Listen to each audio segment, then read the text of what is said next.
Hey guys, welcome back to First and 10 over here on Clueless Gamers. I'm your host Pete, joined as always by my co-host Brian. In just a second, guys, we are back getting to the home stretch run here of the NFL season.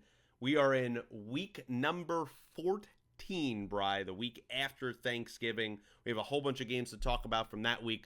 Of course, when you're watching this, probably sometime on Saturday, there's been a little bit of gap, but we actually haven't missed a week. It's just because we had an early upload last week because we had so many early holiday games that we had to get that done just for you guys. I believe that episode came out on Thanksgiving morning. So thank you guys for checking that out. We're going to touch on some of those games, going to touch on some news that happened this week, some injury news, all that stuff. And then, of course, we will get to our picks. So, Bri, I welcome you in with all that stuff. It is very late here on the East Coast. How are you, man? Thanks for staying up with me. Yeah, doing good. We had our first snowfall a couple days ago, so that was nice to see, I guess, if you like snow, which it seems like most people don't these days. But nevertheless, yeah, I hope everyone out there had a good Thanksgiving. The football was, yeah, Is it it was definitely what we okay. I think expected? that's right. It's what we expected. We knew Giants Cowboys wasn't going to deliver anything, and then Miami Green Bay, the Packers really controlled that game. Yeah, Lions Bears got interesting late and obviously led to the we'll talk about ousting of that. Matt Eberflus, which we're going to get to. But overall the games weren't great. And then you had the one game on Black Friday, which we'll get into with the Chiefs and Raiders. And as always, the NFL news cycle, it seems like it goes 24/7, so there's always a lot to get to. Absolutely, Brian. I actually want to kick it off with last night's game, the Thursday night game, Lions Packers. The only game so far to happen in week number 14. The Lions win this one at the buzzer, 34-31. A Bates walk-off field goal. And great game. Really enjoyed it. I actually didn't watch this game last night. I rewatched this game on Amazon Prime, as I was telling you earlier, today because it's such a convenient feature. I wish all the other games you could do that on and not pay an exorbitant service of NFL Plus.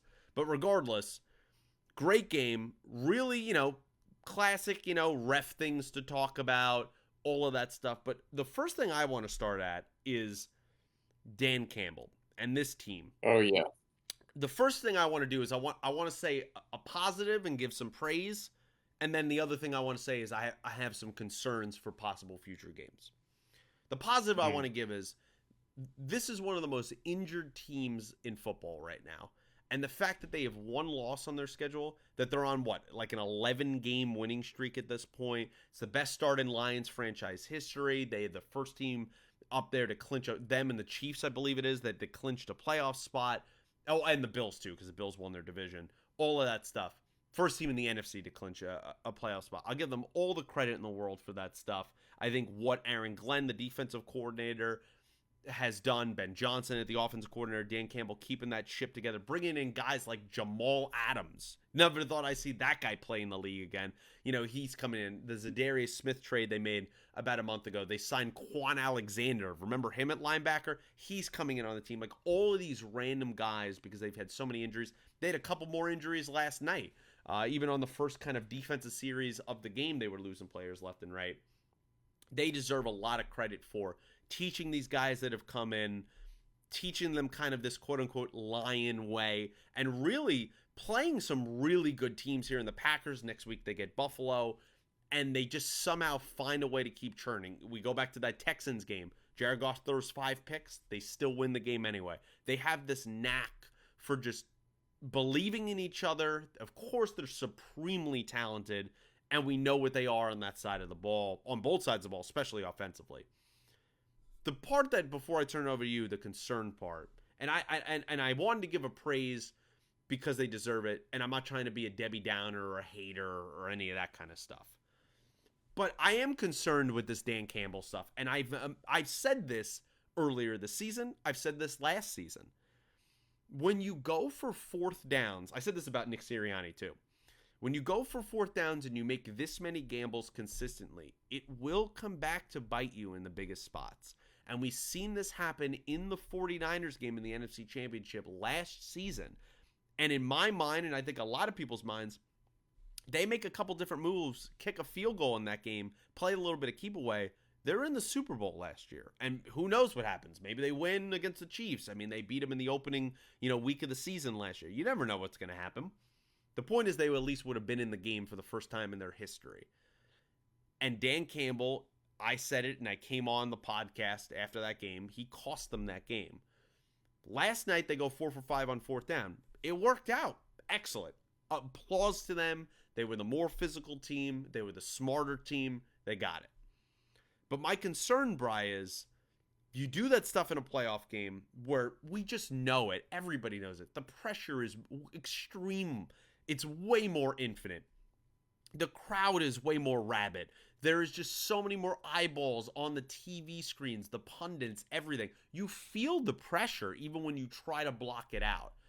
And I think if they let this kind of team's identity and ego per se get in the way and go for fourth downs, make these decisions that they don't need to go for, that's what I'm most concerned about. And I even go to that, really the last one I think kind of personifies it, right? It's 4th and inches. They're in field goal range. You could kick a field goal. You're pretty much going to win the game, right? I understand the Packers will get the ball back for like 20 seconds left, but the chances of them driving the field to get into field goal range, I say, are pretty low. I don't know the exact statistics. I'm not an NFL nerd that I know the exact statistics, but it's probably below 20%, I would imagine. And to go for it on 4th and inches where you miss that, the Packers now only need to drive 20 yards and they have more time and they kick a field goal and win the game. I don't understand the risk there to make a choice like that. And I just feel like you keep doing that over and over. Teams keep getting more and more tape on your 4th down plays. It's going to come back to bite you. I mean, how did you see that aspect of the game last night in terms of, are you giving them more praise for being as tenacious as they are? This is just kind of their identity. Or do you have some concerns going forward?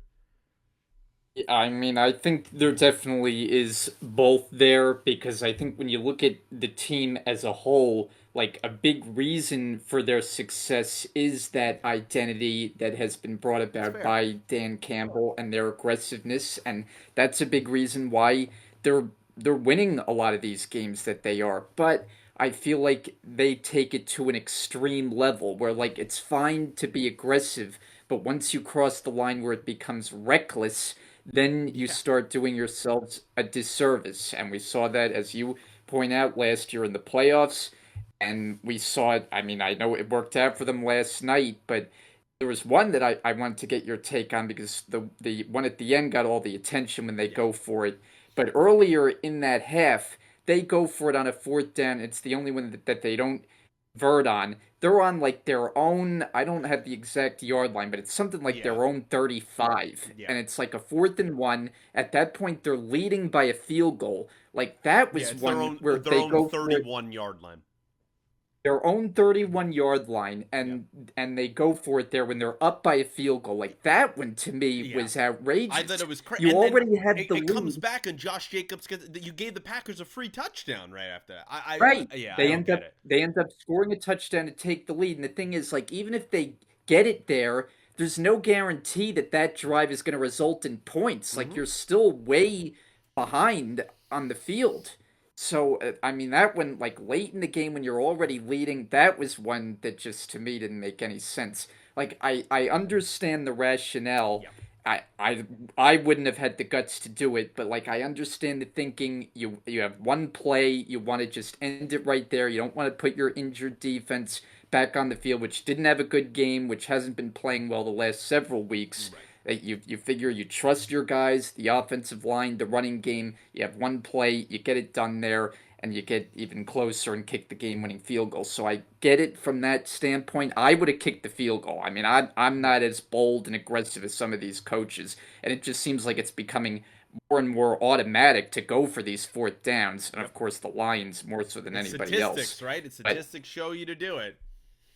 right, and the analytics and all that. But I had heard too that the analytics were on the side in that decision to actually kick the field goal, Yeah, I which you thought it was almost insane. never see.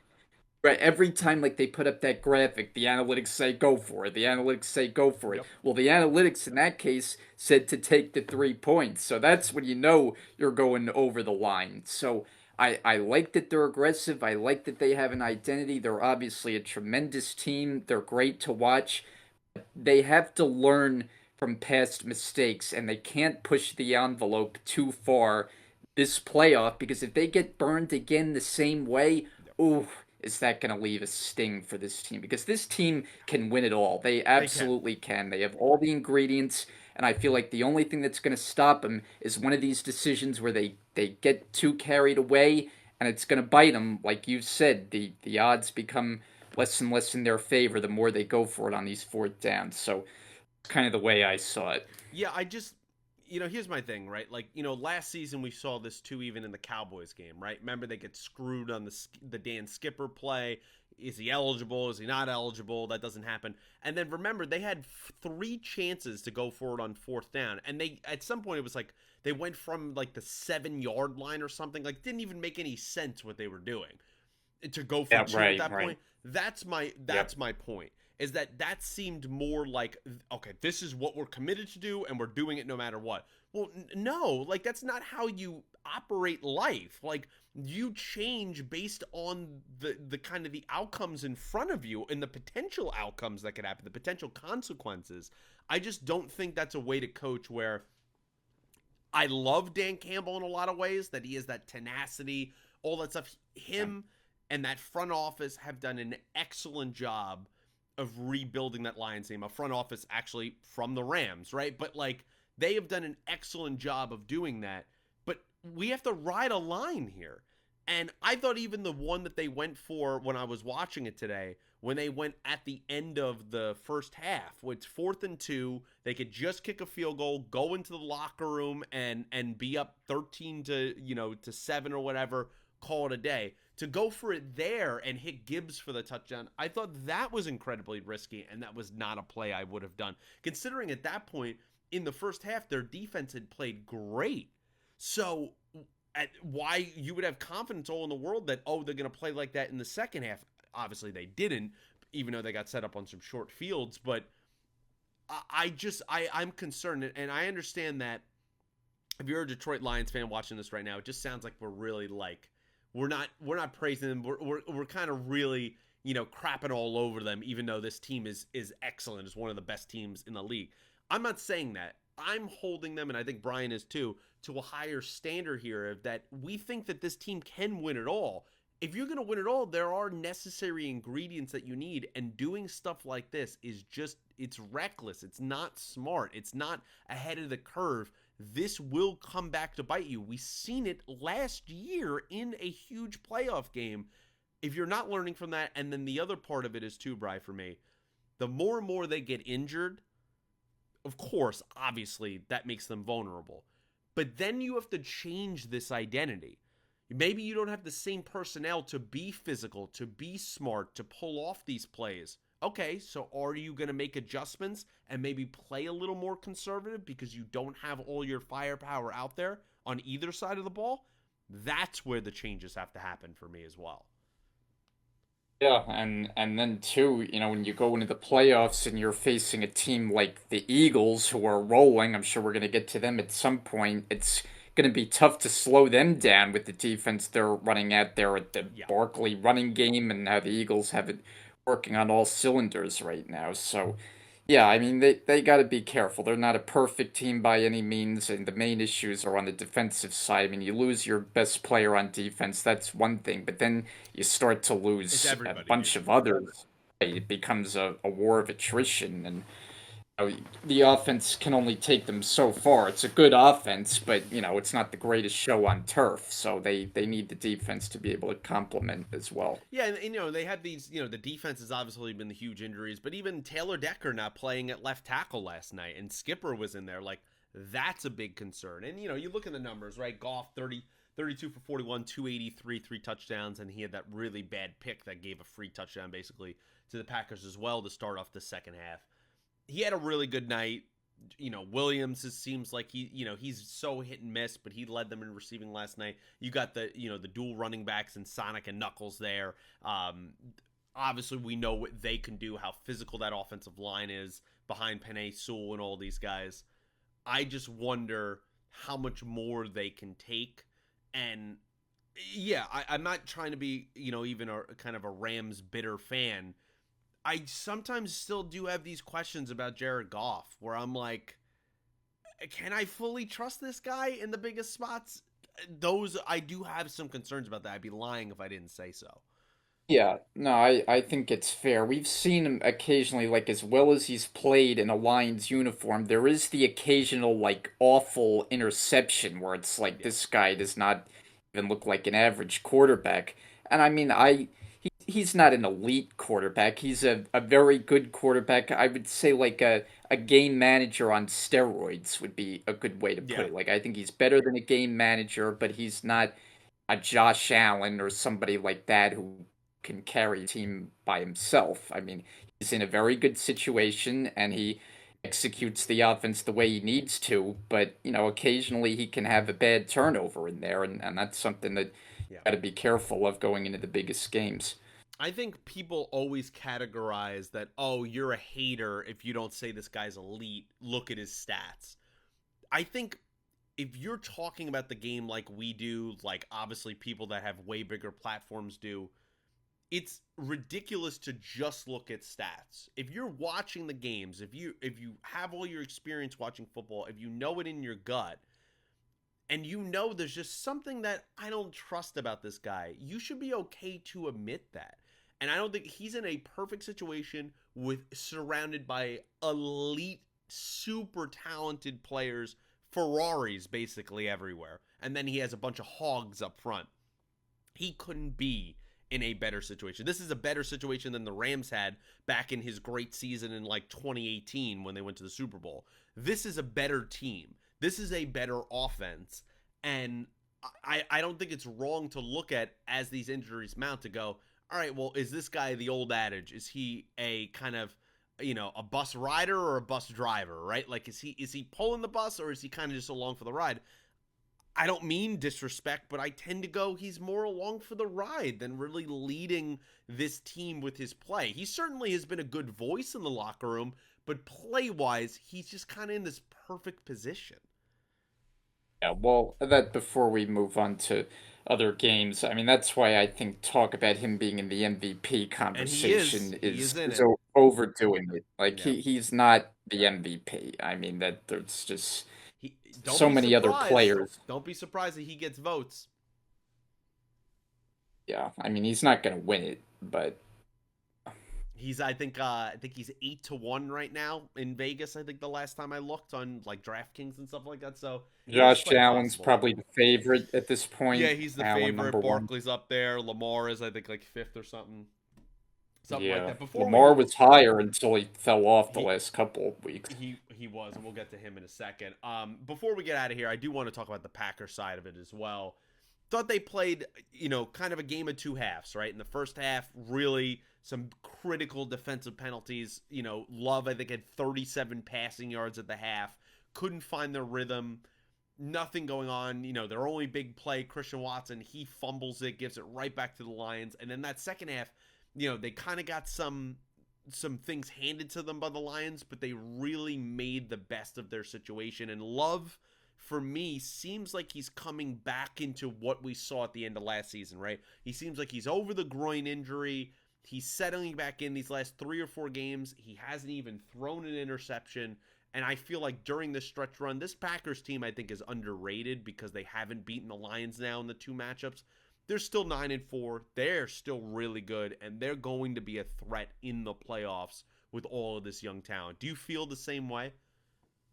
I do.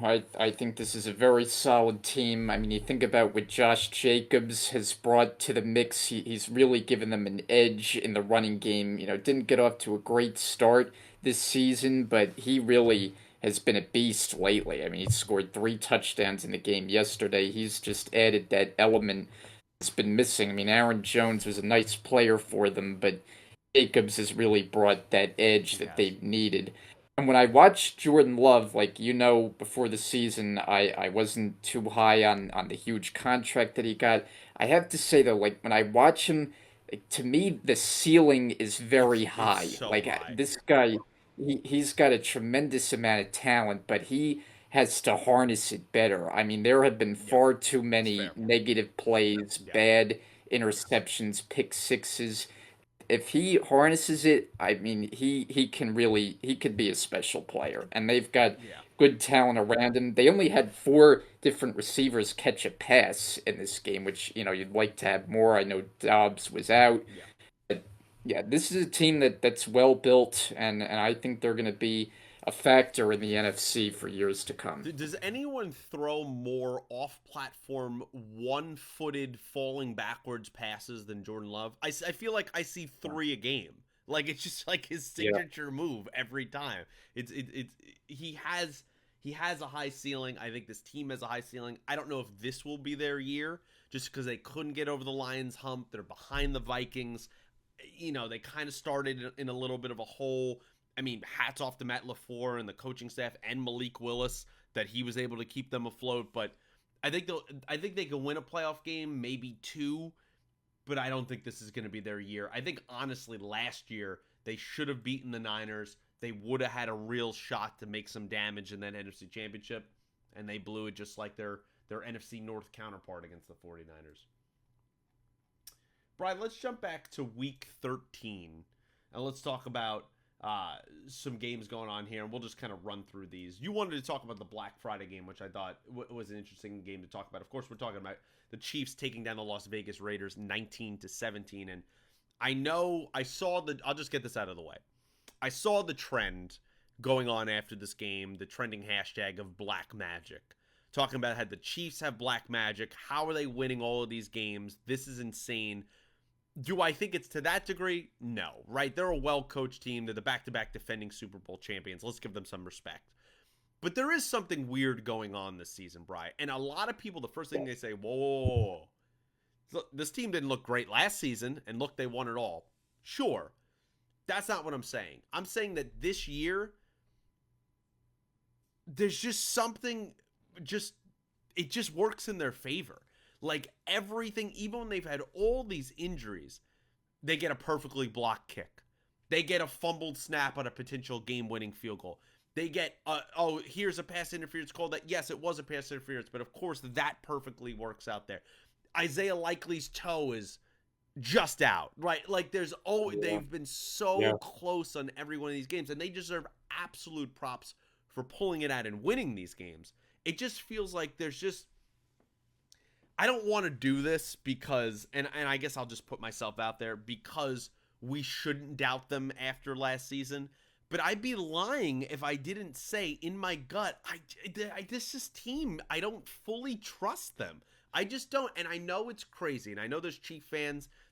People like Nick Wright are never gonna see this because he's always yapping about the Chiefs. But just because what they did last season doesn't mean every single time they're going to be able to replicate playing very poorly down to their competition into close games and all these little breaks are constantly going to go their way.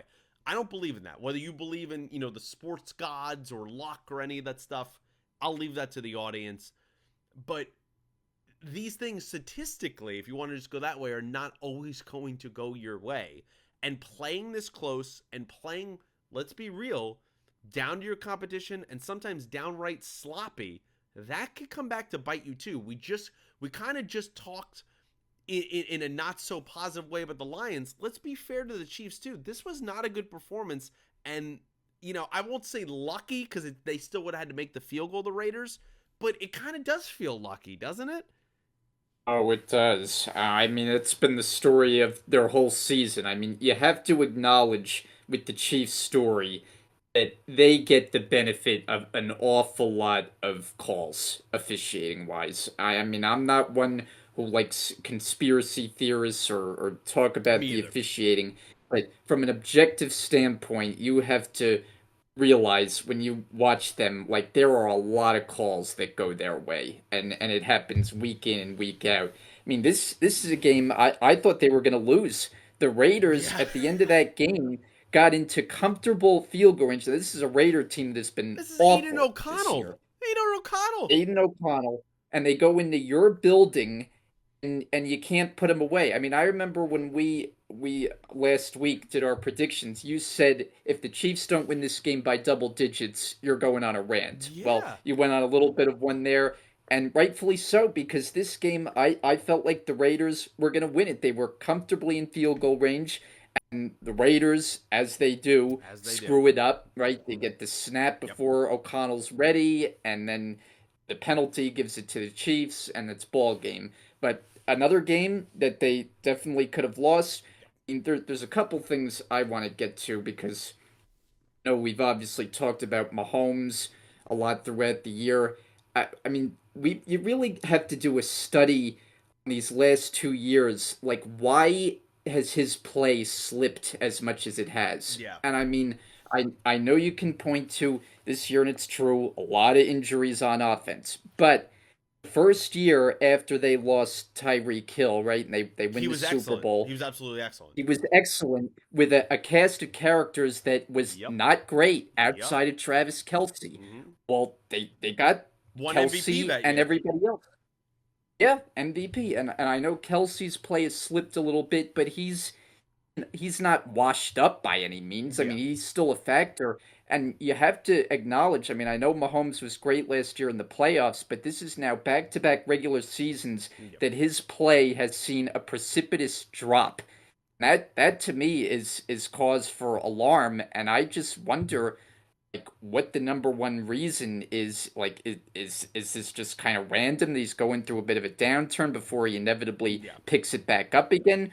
Or is this kind of where his career is more heading? I mean, he's not putting up the prodigious numbers that we had come to expect. So that is obviously a big factor with this team. Their play on defense has slipped the last couple weeks. I mean, they haven't been Yeah. as good. But I want to get your take on the Mahomes situation because I think it's clear anybody watching him, any football observer objectively would say he hasn't been as good the last couple of years, and that's very fair to put that on him. It is fair. I will give the other side of it in the sense that, yes, again, not trying to be ridiculous. We're talking about the back to back Super Bowl champion. He has done a marvelous job in playing in the clutch. When they need a moment, when they need a run, he's done that. But the overall part, I'm not talking about like the style and the sizzle and all that stuff. I'm just talking about consistent play, completion percentage, and just there was a play in this game. I'm watching it, and he's got Worthy wide open on a go route, and he missed him by like 7 yards. And I'm like, nah, that's Mahomes. Like Mahomes hits that pass, and that's a walk-in touchdown. Like he had like a step and a half on the defender. He's the fastest receiver in football. That's a touchdown, and he missed him. Like there's these moments in games this season where I'm like, and even last season where I'm like, yeah, what is going on? And I think for me, his play has slipped a little short, but I think it's been continuity. I look at this season and last season, and I'm not putting any asterisk on their win. They won. They played clutch. But also look at who they played, right? Like look at the gauntlet that they kind of went through last year. You go, "Oh, it's the toughest thing ever." Well, they kind of have Buffalo's number, right? And that was kind of breaking up Diggs and Allen and all that stuff that was going on. They had some injuries. Props to them, they won. And then the Ravens, they didn't even play their game. They stopped running the ball, tried to get into a shootout, made a whole bunch of mistakes.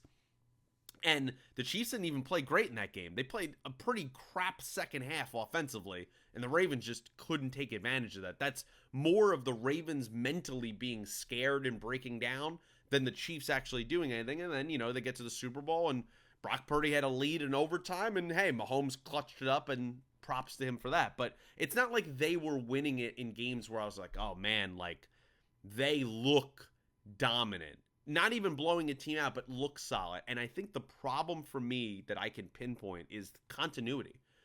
That they have just taken it as, oh, well, he's the best quarterback on the planet, which he is. We could throw in any receiver every single season, any offensive lineman every single season. This guy will be great. And that's not the case. That's not the case for anyone. And yes, they've had injuries this year, sure. But let's be real. Rice is a 2, 3, maybe. He's a slot receiver. He's very good. Hollywood Brown doesn't blow my socks off, and he hasn't even played a game yet.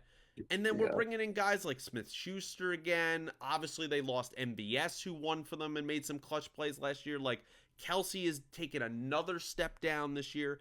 They're playing with one of the worst left tackle positions in football. No one's talking about that. But their left tackle position, even their offensive line in general, is not great. And that's why, they have DJ Humphreys, who's apparently going to start this week. But when you're looking up DJ Humphreys in week 13 and week 12, you're signing him, you have a problem. And I think that continuity from the offensive line and the receivers has been why Mahomes hasn't been himself.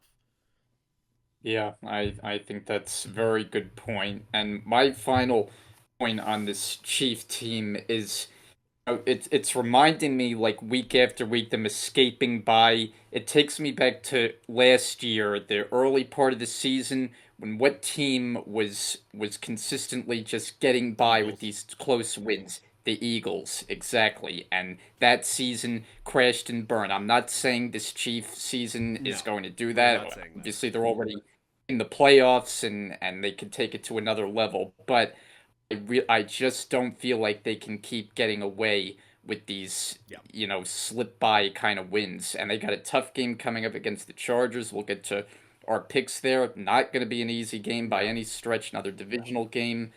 Yeah, they got to be careful. Like there are some clear issues with that team. They are not right now Super Bowl winning material. I don't think. I think they're still in the circle for me. It's really the top teams, the Bills, the Chiefs, the Eagles, and the Lions. Like, they're there for me as the Super Bowl teams. But people probably watching this podcast so far think we're insane that we're looking at the two best teams in the conference and we're like, there's a lot of problems here.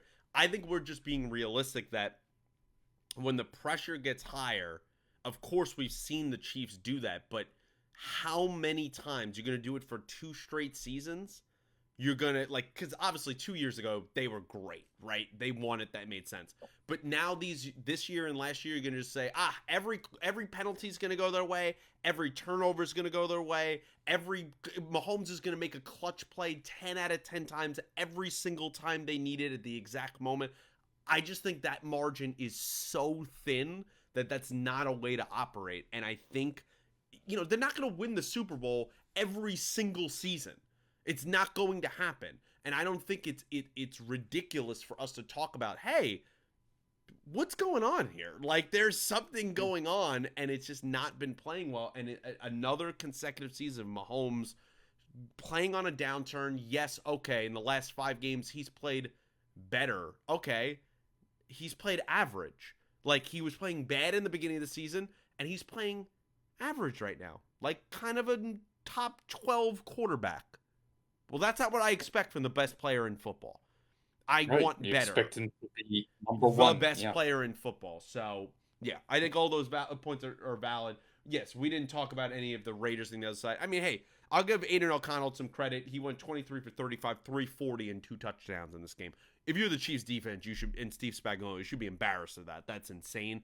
Oh, But I'll give O'Connell and his props. Brock Bowers, very, very good. Yeah, I lost my fantasy matchup last week because of Brock Bowers. So, yeah, I think at this point, I'll make this bold prediction, and I'll just say this bold statement. Actually, at this point in his rookie season, he's the best tight end in football. I'll just say it. He's the best tight end in football right now. Yeah, I mean, look, Kelsey's obviously slipped as we talked about. I like guys to get a few seasons under their belt That's fair, before I but make I'm those kind declaring of it early that this proclamations. guy's the best tight end in football. Oh, right, and I mean, like in college, he was considered like a can't miss. That he was going to Mm-hmm. be just a stud. I mean, he's Yeah, I mean unbelievable. he's Georgia. playing. Look at the guys he's playing with: Desmond Ritter, Gardner Minshew, Aiden O'Connell. He's putting up these stats. Yeah, All time yeah, rookie putting tight up end great season. numbers. I mean, like Yeah, it's just insane. And there's a reason why what we regard as smart offensive teams like the Rams were trying to trade up for this guy. They knew who he was. They knew what he was about, and the Raiders ended up actually making quite an excellent pick. The rest of it, they'll have to figure out. Yeah. Brian, let's go to another game. We're going to go through two more games here in week 13, and then we'll get to some news and then some picks. I want to go to Eagles-Ravens real quick. The Eagles take down the Ravens 24-19 in Baltimore. And, I feel like I'm being, kind of a negative person on this podcast, and I guess I'll just keep that trend here for this week. I want to go to the Ravens side. Maybe you'll take the Eagles side for us. But I want to go to the Ravens side. And they dropped to 8-5. Lamar, 23 of 36, 237, 2 touchdowns. That's actually inflated numbers because he got a bunch of garbage yards in the last drive of the game. And then he also rushed for 79 yards. He basically had like a 45, 50-yard rush at the end of the game and also threw an extra touchdown and things like that. So those numbers are a little bit inflated. The game was well in hand. They basically scored 12 points before that. And I know Justin Tucker has been terrible this season. He wasn't great last season. I get that. But 2-3 weeks ago, this guy looked like another back-to-back season lock for the MVP. He's fallen off. He lost to the Steelers. He's lost to the Eagles. And he's playing these really good teams with really good defenses.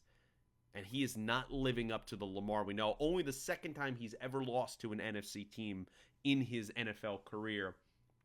I am concerned a little bit here. I feel like we're sounding the alarm with everybody. But this Ravens team to me feels very one and done. I don't think they're going far this year in the playoffs. We've talked about ad nauseum. We don't need to talk about that defense is bad. They're just not good.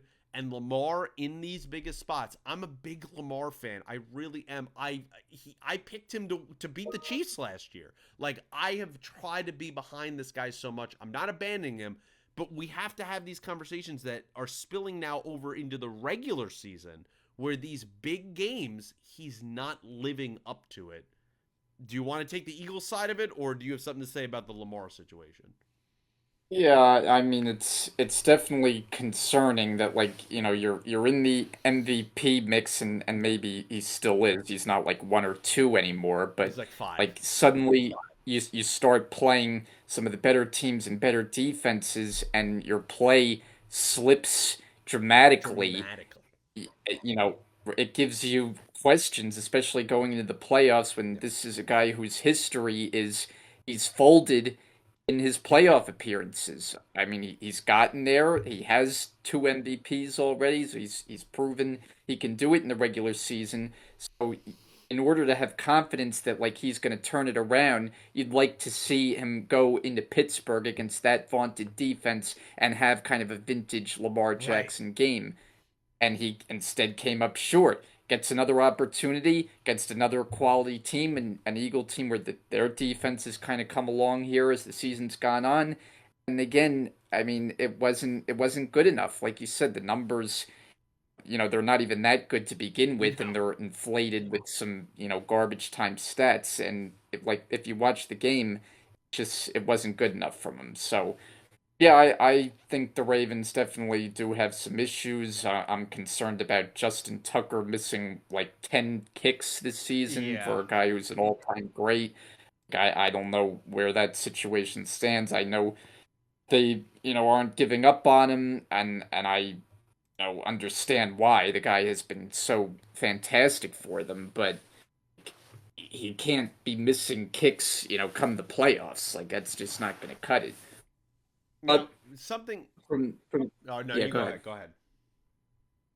And well, and I was just gonna say with the Eagles, like they didn't set the world on fire in No. this game, but I thought like the key was they stuck with what they do best with the running game, and like it wasn't great early on, but they kept pushing it with Barkley, kept pushing, and eventually Yeah. the floodgates opened. The door broke through. He broke a couple of big runs, had the touchdown seal the win, and we know he's been great. I mean, he's obviously It's been deserving of historic. being in the MVP conversation, and heck, he might even win it. I mean, he's this has been just a phenomenal season by Barkley, and he's the reason why this Eagle team, after last year's horrendous disappointment down the stretch, has turned it around significantly and look, poised to be a Super Bowl contender, which I gave up on them 4 games into the Yeah, season. They started 2-2. They weren't looking good at all. It looked like a lot of the issues that we saw last year were rearing their ugly head again. But they've got it all cleared up now. I yeah, mean, this team has it all going, and honestly, I think match up pretty good with the Lions. I think it would be an absolute toss it up would of a be. game right now, and that's what it looks like it'll be in the NFC because I think these two teams are clearly two best. I think the award for MVP is biased towards quarterbacks, but right now Saquon Barkley should be the MVP. And if he keeps playing Yeah. even close to this, he should be the MVP. If we're trying to take this award actually seriously and take it as most valuable player, how could you argue from the last year's Eagles team to this team that this guy isn't the MVP of the league? I mean, he's just been absolutely fantastic. That offensive line is dominating. And also a shout out to Jalen Hurts, right? Like he's having kind of, an okay year. He's 11 for 19 for 118 yards in this game. He had a passing touchdown and a rushing touchdown. It takes a lot to be egoless and be like, you know what? I'm going to do what I do best, what I think helps this team win. We know how people talk about him as a leader and not focus on, oh, well, you know what? I got paid all this money. I'm a gunslinger. I'm going to go out there. I'm going to throw the ball 45 times. He is completely content throwing for like 100 yards and just rushing it down your throat and winning exactly like that. And I do think that takes a special type of personality. It really shows how much he's committed to winning and how he is a team player. So he deserves all the credit in the world there. And this defense, man, under Vic Fangio, people question him. Is he too old? Should he retire? The moves they made in getting Mitchell and Cooper DeJean, seeing in his second year what Jalen Carter is doing, N'Kobe Dean, all these guys, the difference that just these two guys in the secondary and a couple other moves that they have made, and kind of some of these other guys they've drafted just growing up this season. This defense is night and day. They were the worst pass defense in football last year. I mean, remember Mm. Baker Mayfield just embarrassing them, throwing all over the yard? It looked like they quit in that playoff game. And it looked kind of like, not as bad, but like in that first month, it did look like, kind of same thing. What they have done and have come on here has been amazing of a turnaround in one season. And Quinyon Mitchell has put himself right there, I think, with the Rams' Jared Verse as the two top contenders for Defensive Rookie of the Year. He's been fantastic.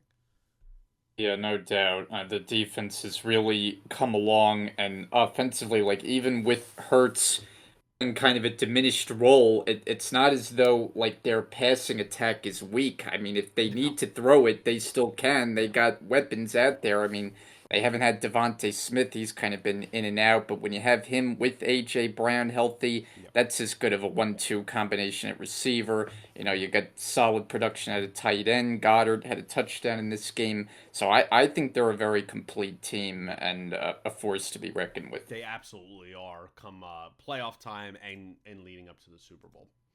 Brian, the final game I wanted to talk about in Week 13 was actually the final game of Week 13. Let's talk about the Browns and the Broncos. Let's give those two teams some love.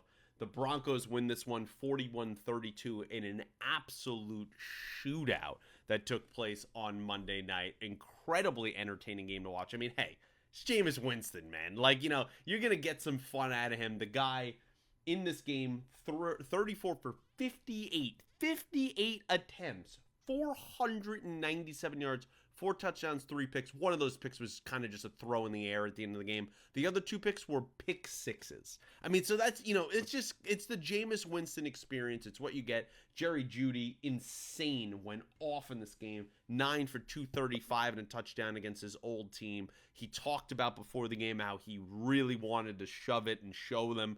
He absolutely did that in his return to Denver. And then on the other side, a game where the Broncos, they score 41 points, but as I mentioned, the 2 pick sixes. Bo Nix, kind of an okay game. He had 1 touchdown, 2 picks, the big 93-yard touchdown that he had to Mims. He played a solid game, but not great. And they pull out this victory, really control it from start to finish. I thought it was a wildly entertaining game. And the Broncos now at 8-5 have thoroughly put themselves in a playoff spot. It's why I said to people at the beginning of the season, I said, Broncos over under 5.5 hit the over. They're going that's gonna make you money. I think this team is going to win more than 5 games. Hell, they might win 10, and they're going to the playoffs, Brian. Yeah, well, they found the match that Sean Payton needed as his signal caller. Clearly, it's worked well with Bo Nix. There were some early growing pains, as there often are with young quarterbacks, but he's now showing that he belongs. I mean, I didn't exactly know what to make of him, especially like the first time I really watched him play was against the Jets, and my gosh, the first half they did nothing in Yeah. the game. And I was like, I'm not so sure about this guy, but since he's, like I said, he's proven that he belongs. Now, going into this, you see Brands and Broncos. I thought it was going to be kind of like a gritty, low scoring kind of game. I was Yeah. not expecting a barn burner, the ball going all over the place, Crazy. up and down the field, both ways. I mean, it was really a wild one. But like you said, the full experience with Winston, where I heard somebody say like he threw 6 touchdowns, 4 to his team, He 2 to the did. other team, and that's how it went. I mean, they're definitely a whole lot more interesting with Winston quarterbacking than Deshaun Watson. They're With also Watson, better. forget about it. Yeah. Yeah, oh, much better. They were a dead team walking with Deshaun Watson. It was a blessing in disguise. Maybe not even in disguise. I think they knew it. They were probably secretly happy that Yeah. he ended up getting hurt and they could move on because you look at how they played, wins over the Steelers and Ravens since Yeah. Watson went down. I mean, that's pretty impressive. So, yeah, this was a wild game. I mean, I'm sitting there watching it, kind of amazed how the ball's going up and down the field. The Broncos prevail, and clearly look like they're above the line in the AFC. Like it seems like there's a Yeah. clear line, teams that are going to make it and the teams that are going to be on the outside, which unfortunately doesn't leave a lot of room for like drama. It doesn't look like we're going to No. get a You'll lot of have the that. drama We kind of know, leading up for the NFC, not really in the AFC. yeah. And so, yeah, that's what we got from that one. High scoring and a game that I did not expect. Yeah, and also top cornerback Riley Moss, really, or second quarterback, a cornerback, I should say, for the Broncos out in this game. That severely hurt them. Winston he's a really talented guy. He's probably going to get himself paid this season. Someone is probably going to bring him in again as a backup or hell, even a starter. That is going to happen. It's kind of an audition for him at the end of the season. I think they're kind of tied to Watson going into next season. I do like the Browns coaching staff. I think they have a lot of good players there. They just made the worst trade in NFL history, but a wildly entertaining game. Hats off to Sean Payton, what he's done for that team. He could be a little prickly. That's just kind of the personality he has, but it's no denying the incredible coach and play caller that he is. I liked Bo Nix more than most. I'm not 100% sold on him. I think kind of his ceiling is lower than a lot of these other guys that were in his draft class, but I said he fit. I said it on draft night when I streamed it over on Super Deep Prod. I said he fits just perfectly with Peyton. Like he's exactly that Breeze kind of mold of just like quick timing passes, super accurate. He's actually a little more mobile than Breeze. Like he fits what Peyton does, and it's kind of a match made in heaven. So great game, really entertaining there. Brian, let's get over to before we get into picks. Let's get over to a couple stories. The first one I want to start with is the Bears, they lose 23-20 on Thanksgiving, but we don't need to talk about that. What we need to talk about is the end of the game and subsequently would follow the next, basically day or so. The Bears lose, and at the end of the game, they lose because they're driving the field, a chance to kind of have a game-tying field goal. Caleb Williams takes a bad sack. They have one timeout left. They don't call it. They had about 33, 32 seconds. They don't call it. He looked confused. He's changing the plays, trying to get everybody to the line. And Matt Eberflus is just blankly staring onto the field. They throw kind of a lame duck pass. It goes completely incomplete. And that was the end of the game. And it was one of the biggest debacles that I think a lot of people have seen in recent years. Certainly, I'm watching it. I'm watching it with my dad on Thanksgiving. And I go, there's no way they're not going to call a timeout right now, right? Like, this is going to really be the end of the game. I go, oh my God, this is literally the last play of the game. Like, horrible. And it led right after that in a really weird way because, like, Eberflus did a couple press conferences, even like the morning press conferences, and then they they did what they did. They fire Matt Eberflus, the first ever in-season head coaching firing in Chicago Bears history. So it shows the kind of internal and external pressure, especially they had on him. I looked up his statistics as well. I mean, as the Bears head coach, we're talking about a guy that went. What is his record? If you had to guess what Matt Eberflus's record as the head coach of the Chicago Bears, well, what would you say in 3+ seasons? What would you say? So this was his fourth season. This is, I guess, his third, right? Because you get 22, 23, and 24. So two plus seasons. Okay. So you're talking about 34. So you're talking about 34 games. What's the exact number? You'd be What's the exact number of games played, and then I'll guess how you'd many be looking at wins. about 46 games. 46 games. So let's say Basically, how many wins do you think he had in that time? yeah, I'm gonna say 13. Almost on the money. 14 and 32 he went in his Bears career. Yeah. And just for record, Matt Nagy, who everyone hated, went 34 and 31 and took Mitch Hey, they made Trubisky the playoffs to the with him. Yeah, playoffs. And Mitch Trubisky was, yeah. I believe, a Pro Bowler that season, or an alternate Pro Bowler. Then before that, you have a lot of similar stuff. John Fox, 14 and 34. Mark Trestman, remember him? 13 Oh, and 19. And they played after Eberflus got fired. They played a clip which was disturbingly similar, talking about a gaffe at the end of the game, and it was literally Trestman and Eberflus and Nagy, the last four head coaches, basically saying the exact same thing. They are cheap in Chicago. The ownership is it's old. They've owned the McCaskies have owned that for over 100 years.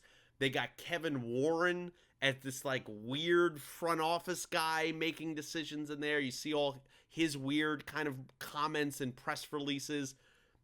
Chicago, I bought into the hype of this being a playoff team. It was a complete failure on my part. They are out a head coach again. What'd you think of the firing, Bry? And as an early prediction, where are you leaning even to go head coach coming into next season? yeah. Well, first of all, that unlike you, I was not buying the hype You surrounding were this right. team. So, uh, but I mean, as far as the firing, like I think it was only a matter of time after the latest debacle. I mean, I can't imagine there was a football fan watching that wasn't like yelling at the TV, "What are they doing?" Yes. Like it was that baffling of a decision, Yeah. like that to just watch as the clock is running out and you're down to your last play and you have that timeout in your pocket, like just for the sake of getting things settled down, call the timeout to just leave it There was a to lot of one play Bears like reactions I watched on YouTube of fans screaming exactly that. yeah, with probably some other words mixed Yeah. in a lot of Yeah. cases. But yeah, I mean it just seemed like it was inevitable after that. I mean, I wouldn't have been surprised if it was like right after the game. It ended up being, was it the next day or a couple days Mm-hmm. later? I think it was on the Friday. Yeah. Yeah, I mean, this is a franchise. They had some success with Yeah. Lovie Smith. That's a long time ago Yeah. now. They got to a Super Bowl with him, NFC but Championship too. it's just yeah, it's just been a lot of lackluster years. I mean, like you said with Matt Nagy, they showed some signs. They got to the playoffs, even with the bust that Mitch Trubisky was. There were some good signs there, but it's a franchise that's just been in disarray. I will say that if they're smart, the guy that makes sense is Ben Johnson. I Absolutely. mean, Yes. he's the hot candidate. I mean, there's a team that knows him. It's the Bears. They're in the same division. They play him twice a year. So I feel like if they're smart, that's where they go. But this franchise hasn't proven to be smart. No, They're the not at ones that all. have hired people like Mark Trestman, who was a complete fool as a head coach. I'm surprised he was 13 and 19. I would have said, Yeah. 9 and 27. But Where is he these days? yeah, I would doubt he's even working in football, to be honest with you. Yeah, I mean, he was one that just looked like a math teacher on the sideline he or something like he that. really did. His most recent head coaching position was the head coach of the Tampa Bay Vipers in the XFL. Oh. That's what Mark Trestman was up to. And now that we're talking about him, I gotta pull up a picture of him to be reminded of like the math teacher looks. You got to get the look here. Yeah, and Yep. he's actually Jim Harbaugh's senior offensive assistant. He's on the Charger staff this year. Okay. That's where Mark Trestman is hiding below the radar. How about that? That's something I wouldn't have guessed. Real quick, while we're like on the topic of obscure former head coaches, the one that always is another one that kind of stands out that was a one and done was Jim I knew you were Tomsula gonna with the say that. I 49ers. knew I knew you were gonna say that. Yeah, that was God. What a. I mean, that was a fun year for me watching them crash and burn. Oh But what my a gosh. horrific year. And then they I went. just I think remember right like after that they hired Chip Kelly, right? Which also was a terrible yeah, move. right. Like I just remember when they would interview Jim Tomsula, like he didn't even know what way was up, what way was down. I mean, it was like, why is this guy an NFL head I know. I coach? was like, what kind of interview did he give that he got awarded this Seriously. position? Like, what's going on here? I mean, you can Anyway, that also was a go back to funny sight. the famous Adam Gase press conference too, which was always one of my Oh my favorites. gosh. I don't know if that was like drug induced or what the issue was Oh there, man, but and like even I'll give him all credit now, but even Sirianni's first press conference was horrific. Like that was horrible too. God, there's been some there's bad been a lot ones. of doozies. I mean, Dan Campbell got criticized brutally for his, He and did. he's turned out to be great. So you never know. Yeah, you really never know. But man, I actually did not think. Hey, but sorry, Mark Trestman. I did not even think you'd be back in NFL football. I guess Jim Harbaugh gave you a job. I hope that's going well. But yeah, the Bears are a mess. I mean, they're always a mess. I mean, you look at they're in the best division in football. They got a 9-1 team in their division, even after they just lost on Thursday night in the Packers. The Vikings had 10 wins, and then the Lions are what now at what 12 wins or whatever they're at now. Like Yeah. they're so far behind. It's like even though Caleb has played well lately, how is this team even going to turn this around in even the next 40 years? Like that is something that you have to be looking up at. But yeah, the firing was deserved. Where they go from there, I don't have a lot of faith in their head coaching hirings. The other story, Brian, before we get to picks that we wanted to talk about was the Texans and the Jags. Trevor Lawrence gets hurt in this game. He just had come back after kind of being out the last couple weeks with a shoulder injury. They had a bye. He comes in this game. It's kind of, game's really going nowhere. It's a very boring game. And kind of Aziz Al Shire, the Texans linebacker, a guy who has had a history of kind of headhunting. It's just the facts. Lawrence goes for a slide, clearly giving himself up. You look at the replay, Alshire launches himself even after it is very clear that he is giving himself up. I understand those plays are bang bang, and I saw some people defend that, and I get all that stuff, but you kind of mix a guy that's had a history of these things, and then you look at the replay and go, it doesn't look as bang bang as some other plays have looked. It seems like he had an opportunity to stop. He looks like he really launched himself forward. He hits Lawrence. Lawrence goes out with a concussion. He's out for the rest of the game, and now he is out for the rest of the season, really because the Jags are playing for nothing. He's going for shoulder surgery to get it cleaned up. You might as well. Let's not risk him anymore.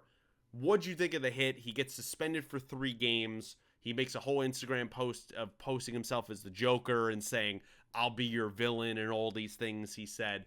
Do you think the suspension was justified? And what do you think of the hit overall in the play? Yeah, I do think it was justified. I was a little surprised that it was 3 games. Like Yeah, I I thought it'd feel be like one. they really kind of dropped the hammer, and Yeah. I mean rightfully so. Like it was an ugly scene afterwards. Like play was stopped for a while. Obviously Lawrence was down. The Jaguars took exception. They right away defended their Rightfully so. quarterback. They got into some fisticuffs there, but I mean it was a nasty hit. Like Yeah. I don't understand people defending it. Like you even had D'Amico Ryans after the game. I know you want to defend your player, but like putting part of the blame on Lawrence, like what is he supposed to Yeah. do? He's protecting himself by sliding. That's the Exactly. idea. I mean, so at that point, like you don't launch your body into the head and neck area. Yeah, So I think that was a little bit crazy. And I've seen like even Tom Brady went out I there and saw. said like, Lawrence too has to do a better job. I just don't Which is also understand that. ironic And coming from a guy that complained about guys being around him constantly and had several rules tailored to him to protect quarterbacks because of him. So it's always funny exactly. in retirement that he's the one talking about that. Right. And I mean, like, you could say deep down, was that the defender's intention to hit him up there?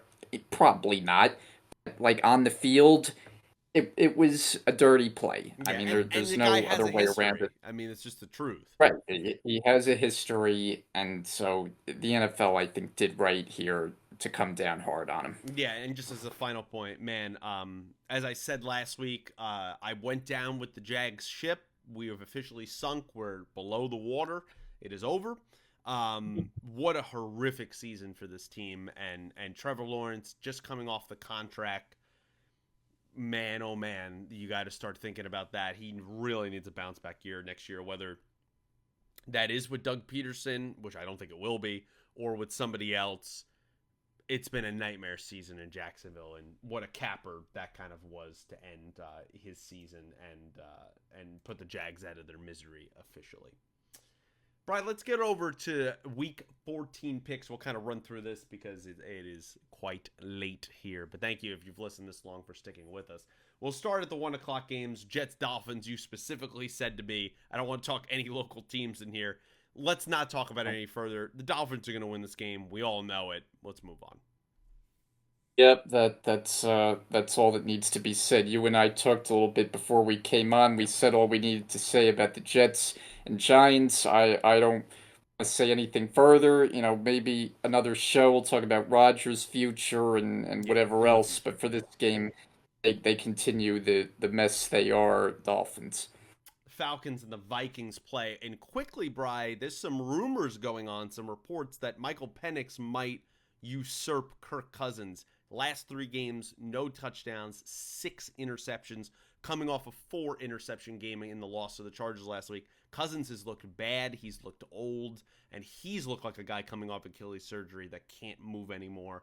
And then you're playing a Vikings team that people just constantly keep disrespecting.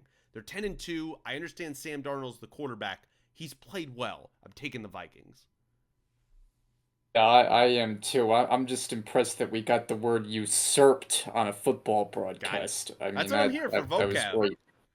great. Great work there. Yeah, I mean, I've seen a lot of the narrative that this is a revenge game for Cousins, Yep. and they're gonna bounce back after a dreadful game last week when he had 4 interceptions, 3 game losing including a streak. pick six. I don't think they're playing good football No. right now. No. And you can talk revenge game all you want. It's tough to go into Minnesota against a team that's been very solid. I think the Vikings get it done Yeah, again. Kirk Cousins knows how great that crowd is. I think they're going to be well against him. The Saints and the Giants play in a game that I know people going into this game. God bless them. The Saints are going to win it. Giants are horrific. The Saints are not much better, but they are a little bit better. Give me the Saints. Is that our friend and former a contributor on the show earlier in the year, Calibro? No, Is I he don't going to think be in he's going to the attendance? game. It's actually people at work that have tickets that are going in this game. One of them, to be fair, is a Saints fan, so they're going to enjoy it going to it. They are. I'm going with the Saints. Do we even know? Like, is it Drew Lock? Is it back to Tommy DeVito? Not that it matters. I I mean, just don't even know. I don't know if there's been a definitive. Let me see, but I would imagine Drew Lock is probably starting. That's what And let me look up. and He's Lock is making his second straight start. Yep. So he's okay. Well, his first one was not at all impressive no, against the no. Cowboys, so there's no reason to believe in anything there. Yeah, Saints is the pick. Panthers, Eagles, and the Panthers, to give credit for a 3-9 team, have been playing a lot better in the last 3 weeks. They had the Chiefs game. They almost beat the Bucks there. That game went to overtime. Bryce Young has looked like the kind of benching has served him really well. You're playing a juggernaut, and the Eagles here in Philadelphia. Give me the Eagles. I mean, Philly is an enormous favorite now. Two full touchdowns. You Which don't is often see insane. that kind of a That's line. Yeah, insane. it's a a big line, and like you said, Carolina playing better. Obviously, we know they're not a good team, and the Eagles clicking the way they are, I would fully expect them to roll. If I am the Panthers, I am at least a little glad that you're seeing glimpses out of Bryce Young. That is a good thing. Yeah. The Browns play the Steelers in a rematch that just recently happened where the Browns upset the Steelers in kind of a snowball game. That's not going to happen here. The Steelers are going to get their revenge. This is going to be a wildly entertaining game. We saw Russell Wilson light up the world last week against the Bengals. I think it could be a high flyer in this one, and the Steelers are going to prevail. Yeah, he scored 44 in that game last week, and Wilson has been One of the impressive best in a games of his Steeler career. uniform. This has been kind of a renaissance for him. Yeah. So back home here, I agree with you. Like the Steelers, it's been a good story how well they played. Mike Tomlin in the Coach of the Year conversation. I'm going Pittsburgh. It's going to be a fun one, definitely. Raiders play the Bucks, and this game I think is also going to be sneaky interesting as well because the Raiders have played somewhat decent in the last few weeks. They just don't have enough talent to get over the hump. The Bucks getting healthier. We've seen what Mike Evans has done since he's come back in the last couple of weeks. Baker didn't have his best game last week. I think he bounces back. Give me Tampa. Yeah, I think Tampa, honestly, I think they win it by double digits. I know the Raiders were decent last week. They seem to have this way of playing well against the Chiefs, Yeah. but this is not a good team, as we talked about. I think the Bucks at home are going to win convincingly. The Jags play the Titans this week, and I mean, I'm taking the Titans. Yes, are they good? No, but we're going against Mac Jones. Let's be serious. Give me the Titans. I mean, this game to me is going to be like a field goal game. I wouldn't be shocked if Jacksonville somehow won it, but I will lean on the Titans Yeah, side of to things. me has like 10-6 written all over it. You could just kind of Yeah, feel it. I could see that. The Seahawks play the Cardinals in the 4:05 matchup, and this game, as every NFC West matchup is going to be, is gigantic because only one playoff team is going to come out of this division, and it's going to be obviously the division winner. Every game matters coming down the stretch here. I'm taking the home team Cardinals. I know they have not played well late. I think they are the more physical team. I think they're going to bounce back. They definitely play way better at home than they do on the road. Give me the Cardinals to win this one in a real close physical matchup. Maybe somewhere around 27-24. I'm taking the Cardinals. Yeah, this is an interesting one. I mean, I feel like you could flip a coin here. And they played in Seattle. Arizona was not at its best. They scored only 6 points. I'm gonna take Seattle. I mean, I don't really trust either team. But they got DK Metcalf. That's a huge boost back in that offense. And Smith and Jigba has really emerged now in Yes, that that's the offense two. with Kenneth running the ball. Arizona, I just feel like it's too hit or miss for me. One week they're up, the next week they're down. I think Seattle pulls out a close one.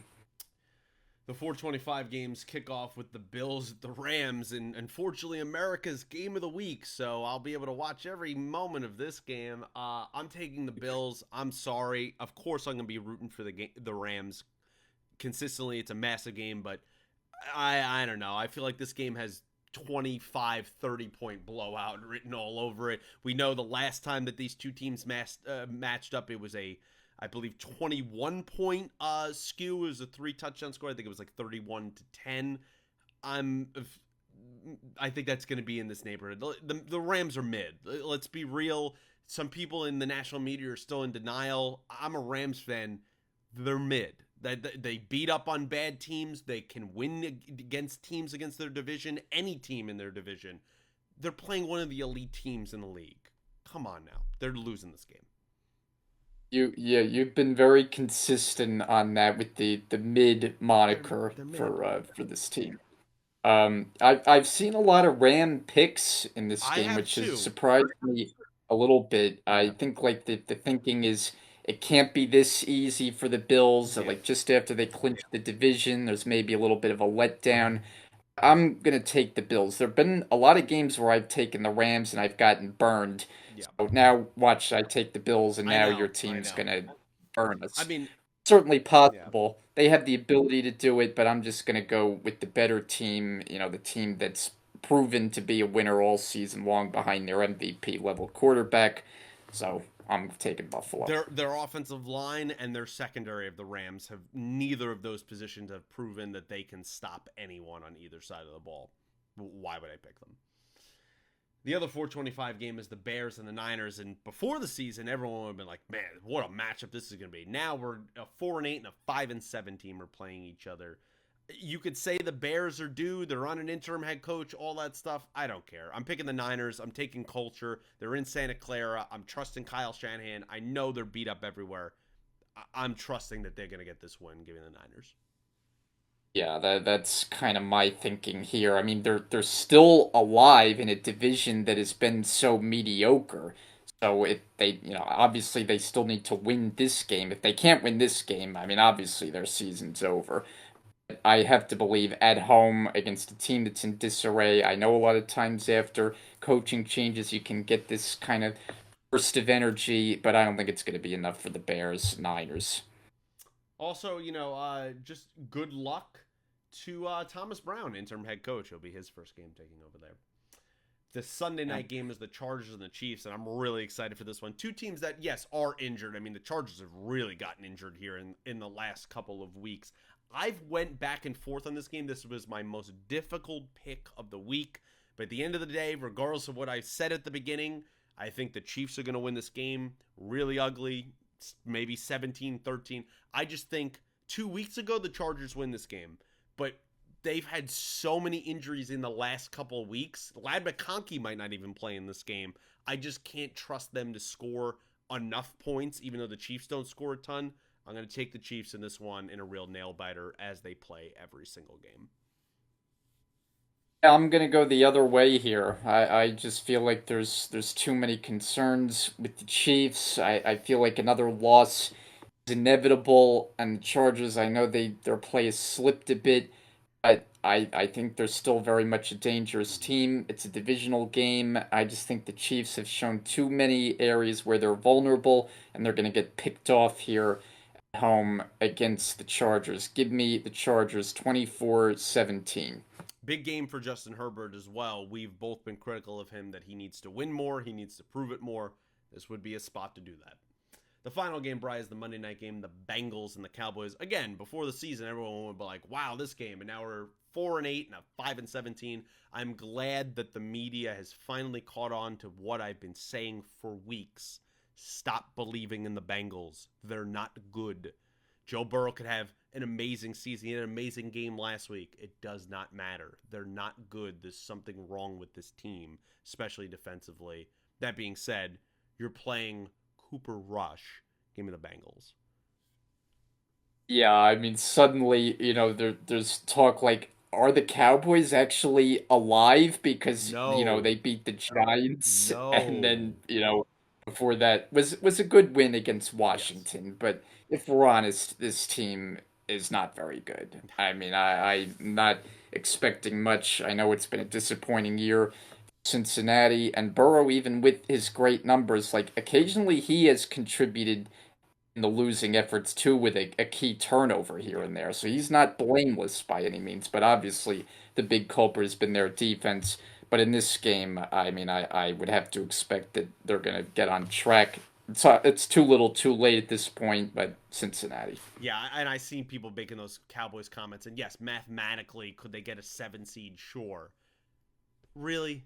That's what you want to watch? You want this team to go on a run and watch Cooper Rush play a playoff game, guys?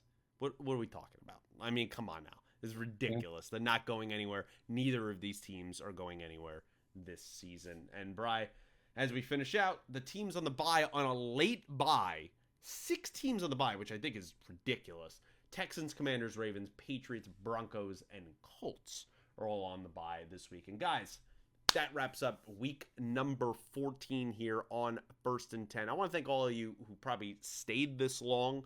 This was a long one. Bri, I also, before we get to you, I want to thank you for staying up this late. This was quite late as we get to almost 2 in the morning here on the East Coast here. I greatly appreciate that. It's probably the latest we've ever done a podcast. Let us know all your thoughts down below and all the stories we talked about, the previous week's games. Hope you guys had a great holiday, and of course the picks this week. I mean, that's how tired I am. This week, give us that down below. Hope you guys had a great Thanksgiving. Hope you have a great Christmas season that we are continuing to go through, and I'm just excited to keep talking football every single week with you guys, and appreciate all the support here. So, Bri, before we get out of here, any final thoughts you want to give to the audience? Well, two quick things. One, I gotta give you props because last week in our picks league, which you also gave your picks here on this show, so if you go back and review the tape, what you'll find is that you got every pick right Thank you. last week. Yeah, So that's super. something certainly to be proud of in a league that is very unpredictable, as we've documented, and making picks seems harder than ever. So, how do you feel about that? Yeah, it was good. It was me and my father both went 16-0 last week. Yeah, it was really good. Really, really good. A good one in your household for sure. And then finally, how about this storyline emerging this week that one Bill Belichick Yeah. is interviewed in the college ranks, and it's not exactly No. a big name college program. He's interviewing for the North Carolina football job. I mean, that was one that had to send some shockwaves when you saw that news. Yeah, it feels weird. I don't know if he's going to end up doing it, but it just feels strange, right? Like clearly he has an itch to coach again, but he's so close to Don Shula's record. Don't you want to get back into NFL football?